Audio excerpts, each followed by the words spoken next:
Oke, quick update hari ini. Ada tanggapan dari pihak keluarga kerajaan Inggris mengenai Meghan Markle. Ada politisi di Jepang yang waktu kampanye di TV pakai bajunya Joker, cosplay jadi Joker. Dan ada seorang hakim di India yang kena petisi disuruh resign gara-gara sebuah kasus pemerkosaan.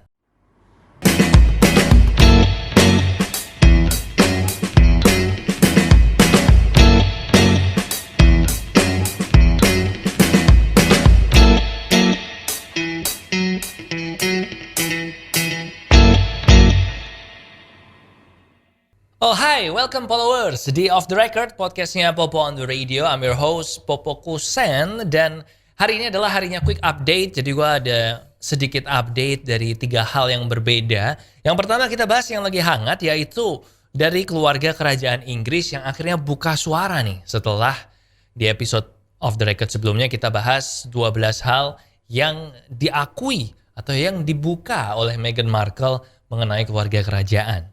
Kalau lo belum nonton, silakan tonton. Gue akan kasih linknya ini di sini ya. Now, yang pertama adalah The Queen atau Queen Elizabeth. Yang kedua, dia akhirnya buka suara soal itu dan dia bilang kalau dia ini akan menyelesaikan perkaranya sama Meghan Markle ini secara private atau privately by the royal family. Jadi mereka akan menyelesaikannya dengan ya privat gitu, nggak akan diumbar ke media segala macam. Lebih lanjut, Ratu juga bilang kalau dia merasakan kekhawatiran yang besar mengenai tuduhan dari Meghan Markle soal rasisme di keluarga kerajaan Inggris dan juga kesedihannya setelah mengetahui betapa kehidupannya Prince Harry sama Meghan Markle ini tuh menantang banget, challenging banget pada waktu mereka masih jadi anggota dari keluarga kerajaan. Bahkan si Queen ini juga bilang, seingat gua ada beberapa hal yang kejadiannya nggak kayak gitu. Dan si Ratu menutup dengan kalimat, Harry, Meghan, and Archie will always be much loved family members. Atau Harry, Meghan, dan Archie selamanya akan tetap dianggap sebagai anggota keluarga yang dicintai. Nah ternyata Ratu mengeluarkan pernyataan ini setelah selama 2 hari dia itu berdiskusi dengan The Firm yang mengurus institusi kerajaan Inggris ini dan juga berbicara dengan keluarga kerajaan lain tentang gimana caranya menghandle buruknya wajah keluarga kerajaan Inggris saat ini sejak interviewnya itu ditayangkan. Dan memang banyak banget yang nonton interviewnya Meghan Markle ini karena sampai detik ini yang nonton udah lebih dari 11 juta di negara Inggris dan di seluruh dunianya totalnya hampir 30 juta. Dan tentu aja itu baru yang nonton. Yang ngebahas di YouTube-nya kayak gue kan ada banyak juga tuh yang ngebahas soal ini. Jadi di Twitter juga banyak. Jadi memang banyak banget sih yang ngebahas soal ini. Nah gak cuma Ratu, satu anggota keluarga lain yaitu Prince William, kakaknya Prince Harry. Itu juga sempat membicarakan hal ini pada waktu dia dan Kate Middleton itu mengunjungi sekolah-sekolah di Inggris. Karena kan sekolah di Inggris ini udah pada mulai dibuka lagi ya setelah pandemi ini, sejak pandemi ini. Dan pada waktu di interview itu tiba-tiba ada pertanyaan. Pada saat si Williamnya ini mau pergi, ada salah satu wartawan yang bilang, "Is the royal family a racist family, sir?" Gue nyobain accent Inggris kalau salah, maaf ya. Nah si Prince William dengar itu udah mau pergi, balik lagi ke situ dan dia menjawab, "We are very much not a racist family." Oke, gue barusan lupa aksen Inggris, oke. We are very much not a racist family. Oke, never mind, gue nyerah lah. Pokoknya dia bilang, we are very much not a racist family. Nah, terus si William juga bilang, gue belum ngomong sama Prince Harry sih, but gue bakal segera ngomong-ngomong sama Prince Harry untuk ngebahas soal ini. Tapi udah ya, itu aja ya update-nya dari kerajaan Inggris ini. Soalnya kalau kelamaan dibahas juga kayaknya ya mereka udah bilang ya mau diselesain secara private aja. Jadi kayaknya kita nggak ada dapat update-update yang spicy lagi sih. Sekarang kita ke Jepang. Dimana di Jepang ini sekarang kan lagi ada pilkada ya. Untuk salah satu prefektur atau provinsinya Jepang yang paling besar. Yaitu prefektur Chiba. Mungkin lo nggak pernah dengar atau lo nggak tahu prefektur Chiba itu di mana. Tapi kalau lo pernah ke Jepang, gue jamin lo pasti 100% pernah ke Chiba. Pertama, karena Bandara Narita itu ada di Chiba. Dan kedua, karena Tokyo Disneyland, walaupun namanya Tokyo Disneyland, tapi sebenarnya lokasinya ada di Chiba. Nah, ini yang membuat salah satu politisi Jepang ini tergerak hatinya untuk menjadikan ini program kampanyenya dia. Jadi di Jepang saat ini ada salah satu calon gubernur di prefektur Chiba namanya Yusuke Kawai, dan dia baru-baru belakangan ini minggu lalu muncul di sebuah TV, NHK TV Jepang, untuk mempresentasikan program kampanyenya dia. Dan ini yang gue suka dari Jepang, men. Karena si Yusuke Kawai ini waktu muncul di TV, lo tau gak sih dia dandannya jadi siapa? Dia cosplay jadi Joker, men. Lengkap dengan makeup Jokernya, lengkap dengan bajunya yang warna merah marun itu, dan ini memang udah beberapa kali kayak gini kejadian di Jepang. Karena di pilkada tahun lalu, bukan pilkadanya Chiba ya, prefektur yang lain. Soalnya di Jepang itu somehow pilkadanya nggak pilkada serentak. Jadi kita lebih maju dari Jepang ya soal itu. Itu ada yang berdandan sebagai tokoh anime juga. Tapi terus dia kena copyright claim. Sedih ya. Dia kena copyright claim tuh kenapa pakai dandan kayak tokoh animenya kita sih. Dia waktu itu jadi Liloh dari Code Geass, Lilith of the Rebellion. Nih kayak gini fotonya. Lu kalau nonton, lu kalau wibu pasti tahu lah.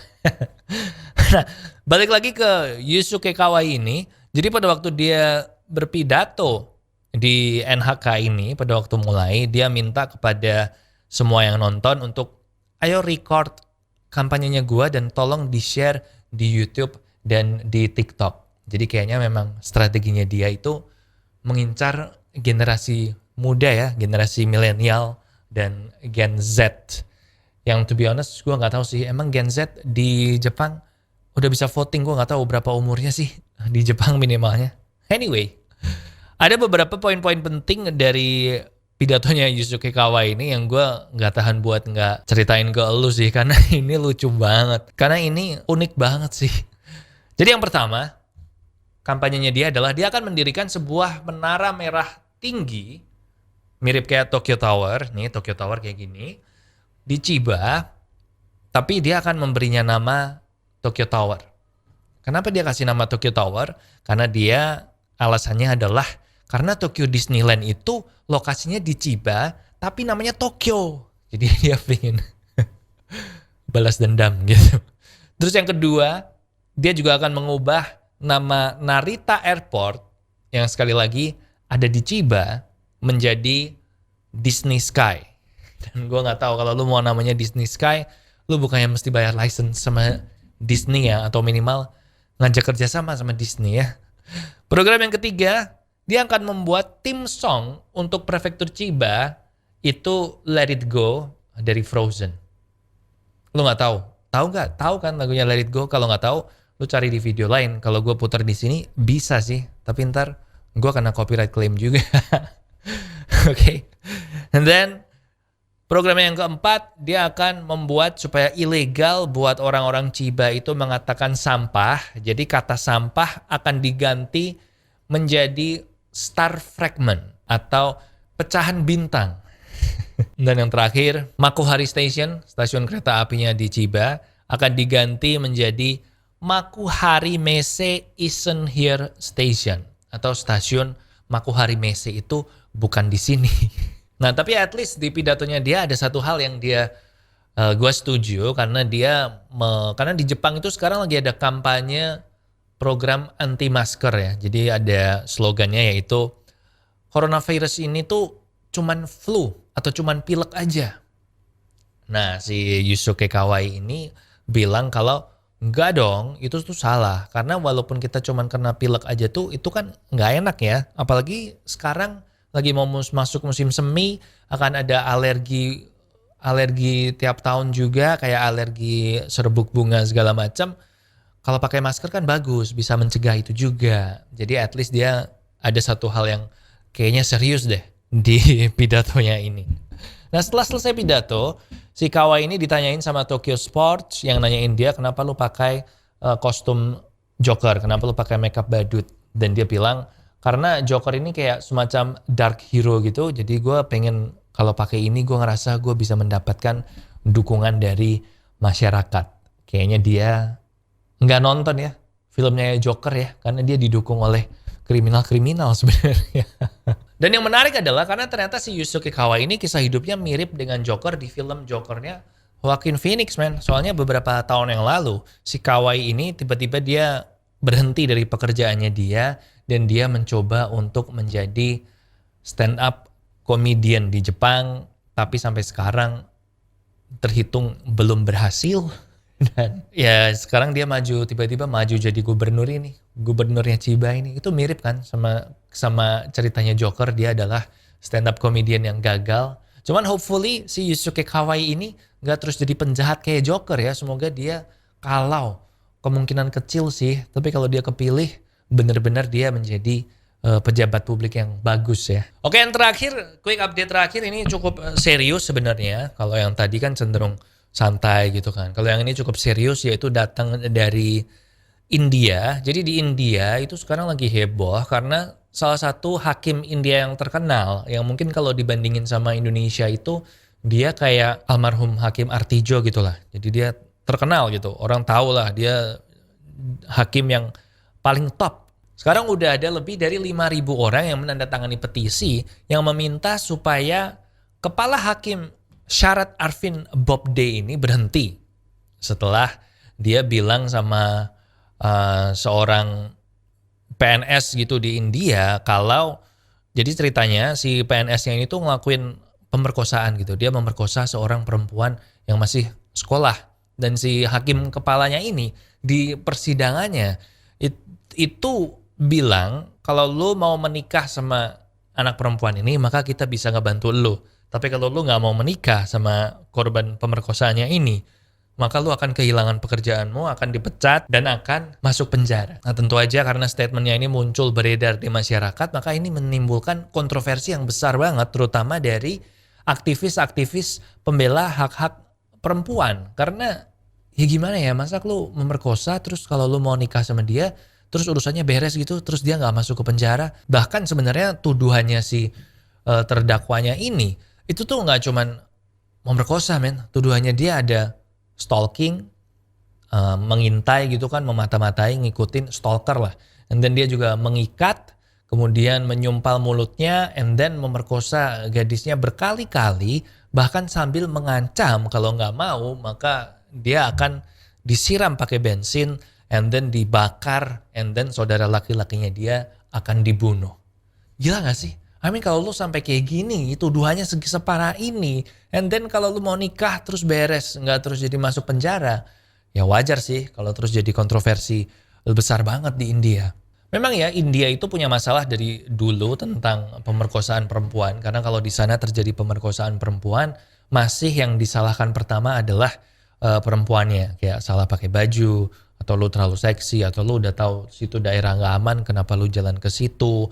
And bahkan ketika korban-korban ini lapor ke polisi pun mereka diperlakukan diskriminatif gitu, dan pihak keamanan di India atau pihak pengadil di India cenderung mengambil kayak ya udah lu kompromi aja lah. Contohnya kayak yang barusan ini, lu menikah aja, kalau lu menikah maka bisa nggak masuk penjara. So kita tunggu aja apakah dengan kasus yang terakhir ini maka India bisa merubah sistem keadilannya mereka, terutama bagi hak-hak kaum perempuan, karena ternyata si kepala hakim sebelum si Bobde ini, yaitu Ranjan Gogoi, itu juga sama waktu itu, men. Waktu itu dia, bahkan dianya sendiri itu pernah menghadapi tuduhan kalau dia melakukan sexual assault atau penyerangan seksual. So kita tunggu aja, gue akan update lagi nih soal kejadian di Indianya ini. Oh ya, yang sedikit info terakhir, pendahulunya si Bobde yang tadi gue bilang dituduh sexual assault itu, di tahun 2019 dia dibebaskan, men. Dianggap tidak bersalah setelah diselidiki secara internal di Departemen Keadilannya India. So ya kita tunggu aja update-nya dari India ini ya. So that's it buat Off The Record hari ini. Buat kamu yang punya usul, punya ide, punya saran untuk apa yang dibahas, bisa tulis di komen di bawah. Gue udah baca beberapa, ada yang tentang bullying di Korea, itu kita akan OTW ya. And then ada juga soal update tentang yang terjadi di Myanmar, pembunuhan warga-warga sipilnya Myanmar itu juga akan gue bahas nanti satu-satu ya, kita tunggu, kita masukin ke jadwalnya. And kalau lo belum subscribe, please subscribe di bawah biar nggak ketinggalan kalau ada episode yang baru. Episode baru kita seminggu 2 kali, hari Senin dan hari Kamis. And finally, I'm your host Popo Kusen. Thank you for watching, thank you for listening, and I'll see you when I see ya.